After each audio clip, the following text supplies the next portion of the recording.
Really? License in the back. Please don't make my life difficult. I would never do that to you. Okay. I'm a captain.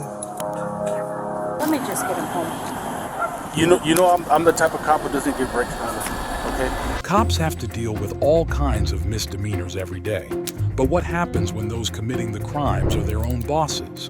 In this video, we'll take a look at 4 occasions where police officers had to arrest their own seniors, starting with Corporal Scott Bertzik.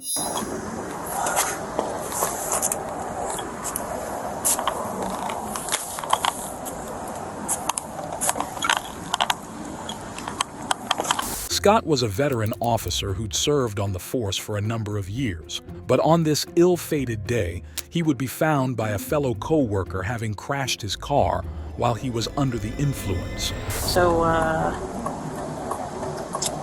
Yeah, reached out for my lighter, slammed into his ass. cool. No, not really. Not really. No. Give me a second, because I'm going to call Priester and see if he needs me to do anything special since it's one of us. Yep. So, give me a minute. Officer Brooke had known Scott for a while, which in turn makes the veteran comfortable enough to share exactly what happened. However, little did he know that Brooke would then go and ask her senior if she could proceed with the case as protocol. Hey, this crash, Birdie, so come work it? Okay. I can't remember. It's been a long time since I've worked a crash with one of us in it, so, but I just didn't want there to be any, like, conflict of interest type issues. What a fucking day. You don't need EMS? No. Brooke was given the get-go to proceed with the situation, but she had already realized that she was going to have an awkward conversation. You giving me some indicators? Oh. Listen. Shit, woman. Listen. Valdez is coming out just to... I'm not going to lie to you about it. She's on her way? Yeah, she's on her way. Because I'm not really comfortable with this whole thing at all. But I'm not going to lie to you about it. Oh, no. I don't mean to put you in that Yep. Yeah. So please don't make my life difficult. I would never do that to you. Okay. I'm very uncomfortable right now. And I apologize for putting you in that position. Okay.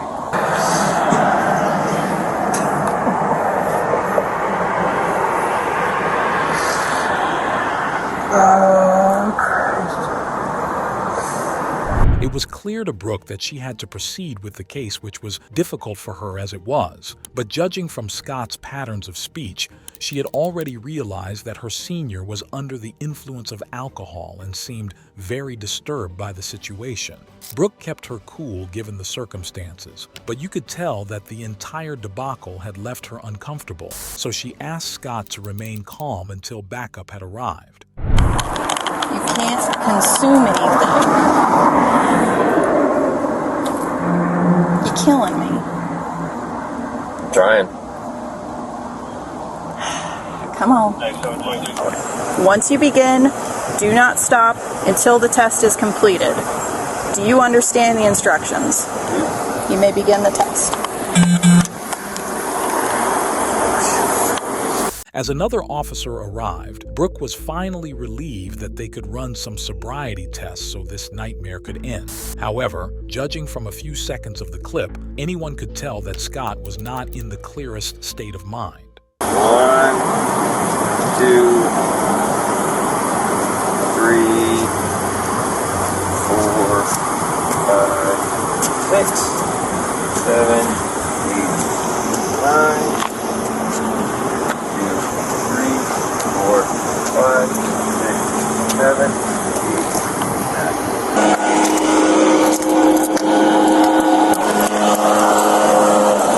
9. After the tests had provided substantial evidence, the cops decided it was time to put Scott in cuffs, and it was understandable that the suspect was less than pleased with this outcome.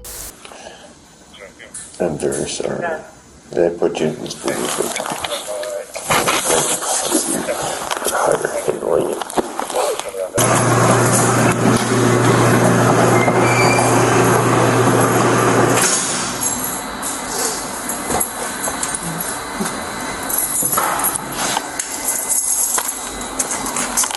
After blowing up 0.156 at the station, Scott was given the appropriate punishment for his crimes, which included a charge of driving under the influence and property damage, $1,000 fine, serve 50 hours of community service, take multiple substance abuse and DUI classes, and had his driver's license suspended for 6 whole months. On top of all that, Scott was sued by the driver of the vehicle which he had rammed into and was suspended without pay for a week from the force. Scott was lucky enough to reach a cash settlement with the driver and was given one last warning from the police force, so he had this chance to make amends. While Officer Brooke was clearly uncomfortable putting her senior in handcuffs, some people relished the opportunity to give their boss what was coming to them.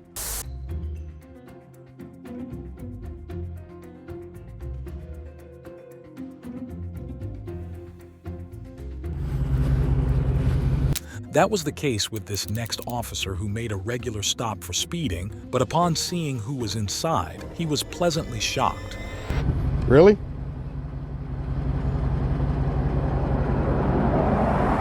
License back. Yeah.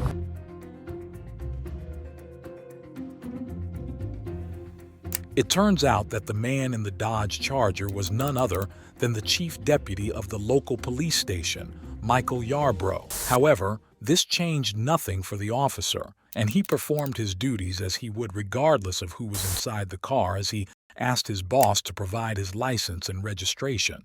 Yarbrough was clearly less than pleased. Guess who I just pulled over? Who? Yarborough. Really? Yeah, the chief deputy driving a Dodge Charger, a souped-up Dodge Charger that belongs to the sheriff's office. I just clocked this at 96 in a 35. What was the issue? I mean, why is he speeding? No reason. He's in an unmarked car. He just got a high horsepower car and decided he wanted to play. It's your traffic stop. You do what you think you should do. I mean, I'm not telling you one way or the other. You do a 96 and a 35. Okay. Well, you know I don't care for him, so I'm gonna ride his. It wasn't Yarbrough's lucky day, as he got pulled over by an officer who clearly didn't like his boss, and he wasn't letting the opportunity to hand out his boss a speeding ticket go to waste. If it weren't for body cams, Yarbrough would have probably talked his way out of this situation, but it wasn't to be. Sir, here's your ID back. This is your copy of the citation. If you would sign right here. It's got a court date, time it must appear. Yes, sir.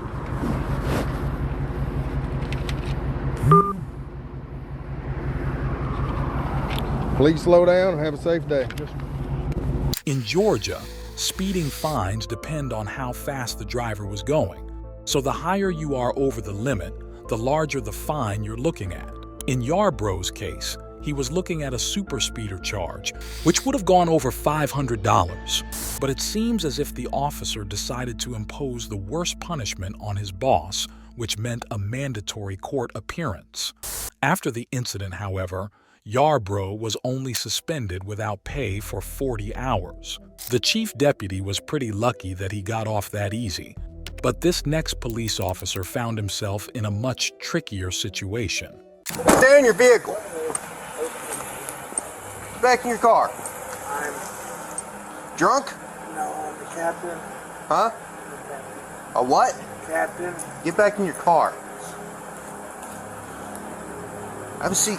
I will. I'm not. This captain wasn't even slightly drunk like Corporal Scott was. He was totally hammered. It was even more embarrassing that he tried to get the officer to turn his camera off. But he wouldn't budge, and it meant it would be a long and tiring night for our captain. You've been drinking tonight, sir. I'm a captain on the police department. What police department? Oklahoma City. You been drinking?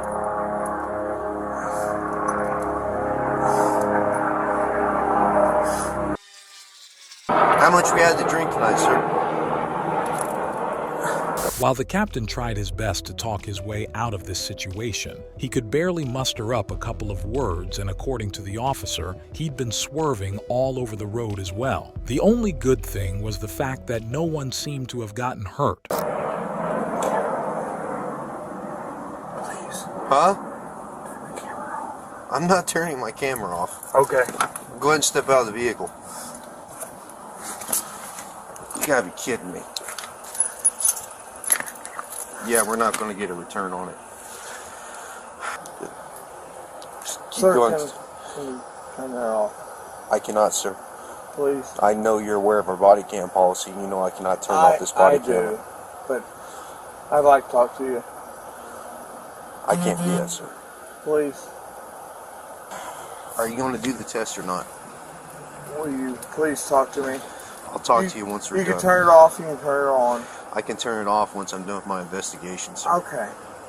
The officer shows a lot of integrity and holds his ground in the situation, which is extremely admirable. He clearly states that he wouldn't have treated the captain any differently if he was a gangbanger or the president of the United States.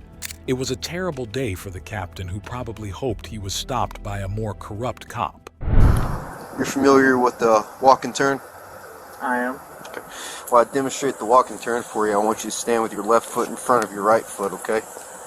Left foot in front of your right foot, heel to toe, hands down by your side. Can you do that for me, sir? You want left foot in front of the right?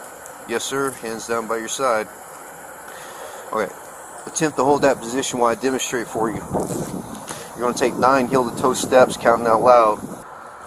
1, 2, 3. Are you gonna arrest me, sir? Yes, I am. Can I talk to you? Go ahead and put your hands behind your back, sir.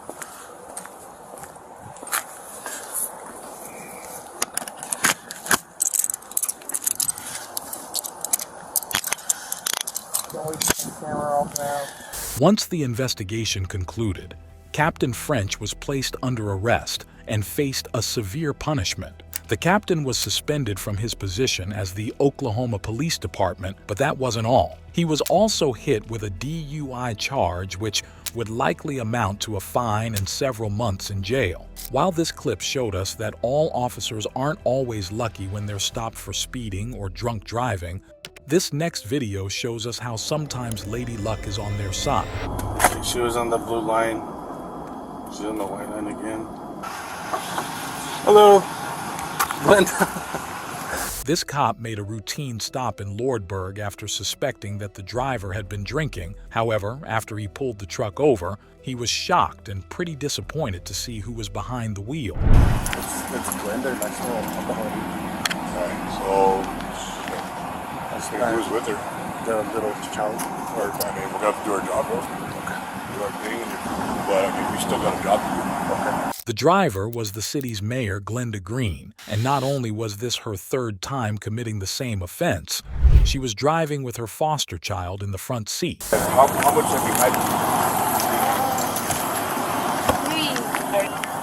3 or 4? 3 or 4? Okay. Yeah. Just Let talk me with just get him. him home. Huh? Please, let me just get him home. Get who? Ethan. Oh. The situation was extremely uncomfortable for the cops, but after a quick chat, they decided that they should proceed with the case like any other. However, that wouldn't remain the case for long. You know, I'm the type of cop who doesn't give breaks, kind of. Okay. You're the type of cop that what? That doesn't give breaks. Okay. The officers immediately noticed a strong scent of alcohol on Glenda, and she was quick to admit that she had had a couple of drinks, which already put her over the legal limit to drive.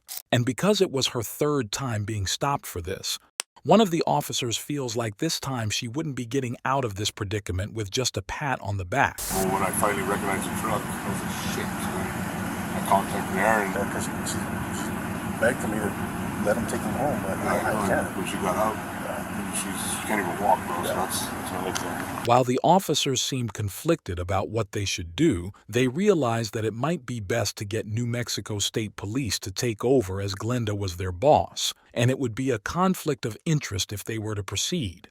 However, the way the predicament turned out, the officers realized that they could have handled the situation with a bit more bravery. You're right there at that point. I don't think you're quite over the limit off of the clues that I saw, but I think you're right close to it. where the limit might be 0.08, I think you're about a 0.06. Okay, so My house is literally Right. right around the corner. I'm not going to arrest you tonight. Okay. Luckily for Glenda, the state cop decided that she was free to go after he performed the sobriety tests. You may be wondering if there could be a sign of corruption involved because the officer didn't use a breathalyzer, but the answer to that lies in the Fourth Amendment. Cops have to provide probable cause that a driver isn't fit to drive before they are allowed to ask for any chemical samples. Other than that, a person's blood alcohol level drops by the hour, and considering Glenda was held for about an hour before the state cop arrived, which also helped her case. Although, taking into account that this was Glenda's third stop for the same crime in the past 2 years, it might not be her last.